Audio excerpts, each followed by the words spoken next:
په اذکارو او په مأثوره دعاګانو کې بله دعا د دواړو جهانو د سالار صلی الله علیه وسلم مبارک سره نقل د ورونو هغه د اوداسه ځای ته د تللو په وخت کې کومه دعا چې غوښتل کېږي دا دعا ده بیت الخلا یا لیټرین یا په خپله اصطلاح کې چې تاسو هر څه ورته وایست دا د خلکو د اصطلاح پورې نومونه یې بدلېدلی سي اوریز او نور وغیره وغیره.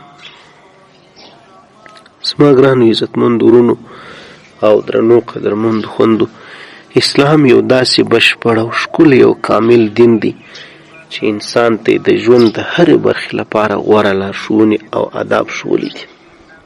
له عباداتو یې نیولې بیا د انسان د ورځني ژوند تر ټولو وړو او عامو کارونو پورې د هر څه لپاره د رسول الله صلی الله علیه وسلم مبارکو سنتو کې یو ځانګړې طریقه شتون لري. نبی علیه الصلاة والسلام د هغه هدایت کړی دی، د هغه لارښوونه کړې دی. یو له هغه ځایونو څخه چې موږ تاسو بلکې هر انسان نارینه او زنانه په شواروز کې خامخا ځل دوه ځله ورسره مخامخ کېږي، هغه بیت الخلا یا تشناب ته تګ دی یا لیټرین چې موږ تاسو ورته وایست یا اوریز ورته وایست یا په خپله اصطلاح کې تاسو هر نوم چې ورته کاروئ. د بیت الخلا آداب او مسنونه دعا چې د دواړو جهانو د سالار صلی الله علیه وسلم مبارک سره نقل ده هغه دا ده: اول کله چې یو مسلمان غواړي او داسې ځای ته ننوځي نو له ننوتلو څخه مخکې باید په ژبه ووایي بسم الله، او بیا د هغه نه وروسته لا چې نه یې ننوتلی دا دعا د پاک رب وغواړي: اللهم انی اعوذ بک من الخبث والخبائث. معنا د دې دعا دا ده لفظي ترجمه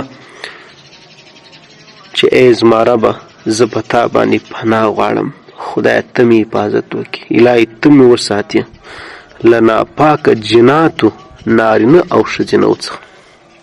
په دې ځای کې نبی علیه الصلاة والسلام په دې دعا کې د جناتو ناپاکو د نارینه او د ښځینهو ذکر څنګه کړی دی. دلته یو ادب دا دی چې کله انسان او داسې ځای ته ننوځي نو باید چپه پښه هغه اوله داخله کړي دې ځای ته. ولې؟ ځکه تشناب یا داسې ماتې ځای یا لیټرین یا بیت الخلا دا د ناپاکۍ ځای دی او د شیاطینو د ناپاکو ارواو د شتون ځای بلل کېږي، د هغو د راجمع کېدو ځای بلل کېږي، د هغو د راټولېدو ځای بلل کېږي. کله چې موږ د الله رب العزت نوم واخلو او موږ د الله رب العزت څخه دعا وغواړو نو دا دعا ووایو کومه چې رسول الله مبارک موږ ته ښوولې ده، نو دا داسې ده لکه د الله رب العزت په یو کلا کې د حفاظت چې موږ تاسو ننوځو او موږ تاسو حفاظت د الله پاک وغواړو د پیرانانو د شیطانانو له شر او د هغو د ضرر څخه د خوندي کېدو دپاره، نو یقینا چې الله رب العزت دې وساتي بیا هیڅ شی ضرر نشي درته رسولی. او بل په دې دعا کې علماوي دا ټکی موجود دی، وایي کله چې انسان او داسې ځای ته ورځي نو که دا دعا ووایي هغه پوه سي نو هغه هم ځان ځله ټول کړي د هغو دغه ځای د جمع کېدو نو انسان په هغو کې نه خېږي. درېیم وایي دا ټکی هم پکښې کې دی کله چې انسان او داسې ځای ته ځي او دا دعا ووایي نو هغه ړانده سي بیا انسان نه ویني او بیا د انسان بېدبي دماغ په ستر باندې نه پر سخن وي او نه پر خاندي. همدارنګه نورې خبرې کې پکښې کې. نو زما ګرانو عزتمندو وروڼو، نن زموږ وروستی په ټولنه کې ډېر سنت داسې دي چې هغه له موږ تاسو نه پاته دي، یا د غفلت په وجې، د نه زده کړې په وجې، د نه پوهېدو په وجې یا د نورو وجو. د یو ښې کورنۍ، د یو ښه انسان، د یو ښه مسلمان لپاره دا ډېره زیاته ضروري ده چې په ژوند کې سنت انسان را ژوندی کړي. پر دې سنتو اعمالو انسان ته باقاعده اجر هم ورکول کېږي، ثواب، او هم د انسان د دنیا او آخرت خیر او حفاظت کې پکښې کړي.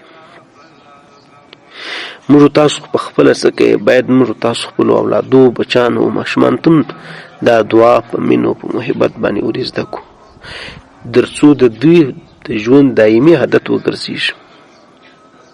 اسلام دا د پاکوالي دین دی. اسلام دا د حفاظت دین دی.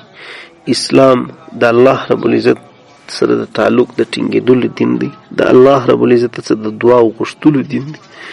په دې ځای کې هم نبي علیه الصلاة والسلام موږ تاسو ته دعا راښولې ده.